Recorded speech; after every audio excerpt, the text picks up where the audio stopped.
Assalamualaikum warahmatullahi wabarakatuh. Nama saya Cut Indah. Saya di sini akan menjelaskan tentang langkah-langkah menyusun instrumen. Nah, instrumen sendiri adalah alat-alat yang digunakan untuk mengumpulkan data. Nah, ternyata alat-alat ini memiliki langkah-langkah dalam menyusunnya. Yang pertama adalah disetarakan variabel Y. Nah, maksudnya di sini adalah bagaimana peneliti itu eh, mengetahui di mana teknik dan masalah. Jadi, untuk variabel Y sendiri adalah variabel yang berisi tentang masalah. Nah, teknik adalah teknik apa yang sekiranya akan digunakan oleh peneliti dalam menyelesaikan masalah tersebut. Nah, yang kedua adalah menetapkan skala pengukuran. Nah, teman-teman, di bab sebelumnya kan sudah belajar tentang skala pengukuran. Nah, ini fungsinya ada di bagaimana peneliti itu menyusun instrumen. Ternyata skala pengukuran itu sangat perlu sekali untuk benar-benar diingat dan dipahami ya. Misalnya skala pengukuran. Ketika kita sudah menentukan variabel Y atau masalah dan beserta teknik, maka kan sudah dapat setidaknya itu judul apa kan. Lalu kita juga menetapkan skala pengukuran. Skala pengukuran di sini kan kemarin ada yang ordinal, ada yang rasio, ada yang lain-lain. Nah, ternyata di skala pengukuran ini fungsinya itu pada kolom pernyataan. Misalnya kita berfungsi untuk VAV dan UNVAV. Misalnya VAV 1 2 3 4, UNVAV 4 3 2 1. Nah, seperti itu. Yang ketiga, menyusun materi eksperimen. Nah, maksud di sini yaitu bagaimana peneliti itu menyusun sekiranya apa saja yang diperlukan dalam kita menentukan instrumen-instrumen. Nah, materi eksperimen ini misalnya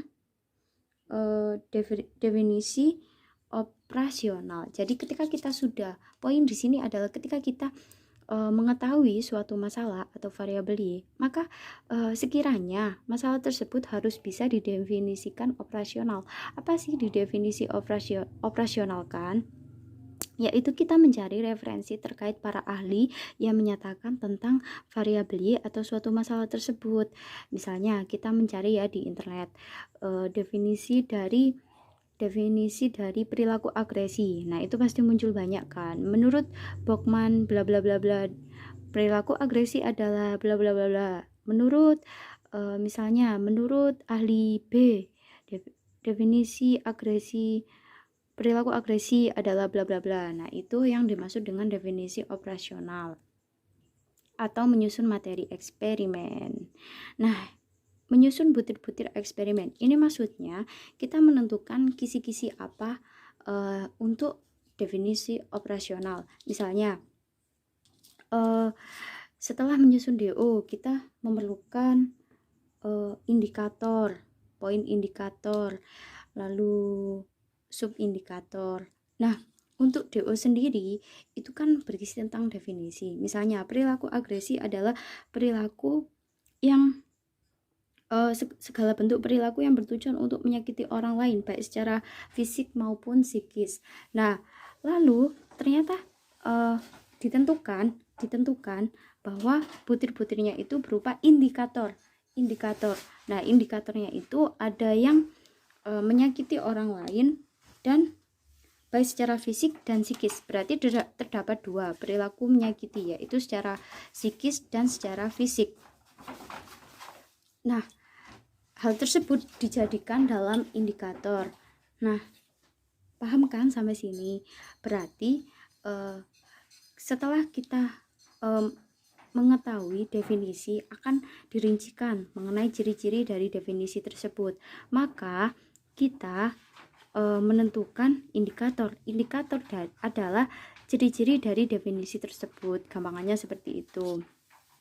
Lalu setelah kita menentukan indikator, selanjutnya ya subindikator, yaitu poin jabaran dari indikator sendiri, misalnya perilaku menyakiti orang lain.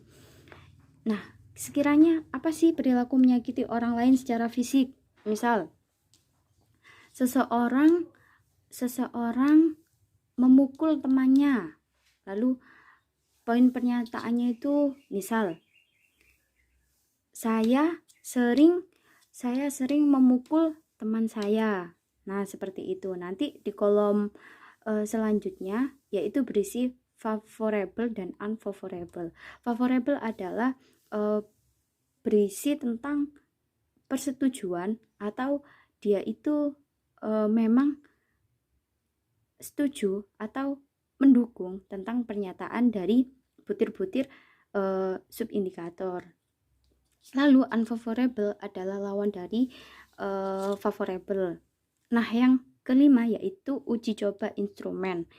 Kenapa instrumen itu perlu diuji coba? Agar nantinya peneliti itu mengetahui angket yang diluncurkan peneliti atau dia itu diluncurkan dalam masyarakatnya, peneliti mengetahui apakah instrumen yang digunakan itu sesuai dengan kriteria reliabel dan validitas. Nah, uji coba instrumen itu sebelum terjun ke lapangan perlu ada uji ahli atau kita konsultasi terhadap angket yang akan kita buat terhadap misal dosen pembimbing kita atau seseorang yang berkaitan dengan judul penelitian kita beserta angket. Nah, seperti itu dari langkah-langkah menyusun instrumen. Terima kasih. Wassalamualaikum warahmatullahi wabarakatuh.